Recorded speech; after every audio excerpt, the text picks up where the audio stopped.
আর শিক্ষামন্ত্রী সেটা একটা থার্ড ক্লাস, তার কারণ তার কথার ভাষা ঠিক নেই, বাচ্চাদেরকে বিপদে রাখছে। এত এত কথা বলে, বাচ্চারা ভয় পায়। কখনো বলে সাইলেন্ট স্পেল, কখনো বলে পিছনের ক্যামেরার চোখ, সামনে আরেক চোখ থাকবে অবজেক্টিভ, 20 মিনিট পড়া হয় না, 10 মিনিটে দেখে দেখে লেখে। এরকম কথা ওনার আমরা শুনতে চাই না, কারণ উনি নিজেই নকলের যুগে ছিল। 96 সালে উনি নকল ছিল সবচেয়ে বেশি। আর কিছু হ্যাঁ, উনি খাতা দেখার বিষয়ে আরেকটি নিউজ দিছে যে কোনো টিচার একটা নাম্বার বেশিও দিবে না, কমও দিবে না, দুইটাই করলে পানিশমেন্ট আছে।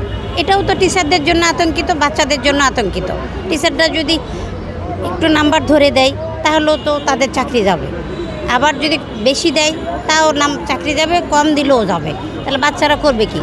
এর আগে অন্য অন্য মন্ত্রীরা বলতো যে, ওই স্বৈরাচার আমলের মন্ত্রীরাও বলছে যে বাচ্চাদের খাতা দেখা হবে নমনীয়ভাবে, তারা শিশু, তাদের সব সময় ভালো চোখে দেখতে হবে।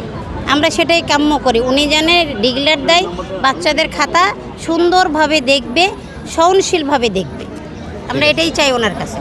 মন্ত্রী নিজেও জানে 17 বছর পরীক্ষার কী অবস্থা ছিল। আমরা 5-এ পরীক্ষা দিতে পারিনি, 8-এ পরীক্ষা বাচ্চারা দিতে পারিনি, ক্লাস 9-এ কোনো পড়া ছিল না। স্বৈরাচার সরকারের আমলে সায়েন্স, কমার্স, আর্টস কিছুই ছিল না। 1 বছরে আমরা SSC পরীক্ষা দিচ্ছি, তারপরে ওনাদের এত কথা বলা ঠিক না। উনিও তো একজন বাবা, ওনার উচিত প্রত্যেকটা ছেলে মেয়ের পক্ষে নরম ভাষায় মিষ্টি সুরে কথা বলা। হ্যাঁ, অবশ্যই উনি যদি প্রতিটা কেন্দ্রে ঢুকে বাচ্চারাও আতঙ্কিত হবে। আর উনি যদি মিষ্টিভাবে প্রসার দিয়ে আসে যে বারা তোমরা ভালো থাকো, ভালোভাবে পরীক্ষা দাও, আমি তোমাদের জন্য আছি। কারণ স্বৈরাচার সরকারের আমলে আমরা বাচ্চাদেরকে ভালোভাবে পড়াশোনা করাতে পারি নাই, পড়ার মান ভালো ছিল না। তো ওরা জানেই না, উনি আসলে 17টা বছর কি পড়াশোনা করতে জানে না। নকল নাই, আপনি জানেন না? নকল নাই। সৃজনশীল মানে কি বোঝায়? নকল হবে কিভাবে? সৃজনশীল থাকার কারণে কোনো নকল নাই, নকল দেখার কোনো সিস্টেম নাই। এই বাচ্চারা নকল করেনি। আমাদের যুগে 96 সালে উনি শিক্ষামন্ত্রী ছিল, আমরা নকল করেছি বই কেটে কেটে। উনি জানেন না? হলে যে কেন্দ্রে কেন্দ্রে হলে গেছেন।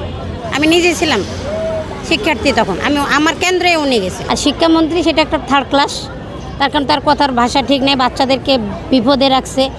এত এত কথা বলে, বাচ্চারা ভয় পায়। কখনো বলে সাইলেন্ট স্পেল, কখনো বলে পিছনের ক্যামেরার চোখ, সামনে আরেক চোখ থাকবে অবজেক্টিভ, 20 মিনিট পড়া হয় না, 10 মিনিটে দেখে দেখে লেখে। এরকম কথা ওনার আমরা শুনতে চাই না, কারণ উনি নিজেই নকলের যুগে ছিল। 96 সালে উনি নকল ছিল সবচেয়ে বেশি। আর কিছু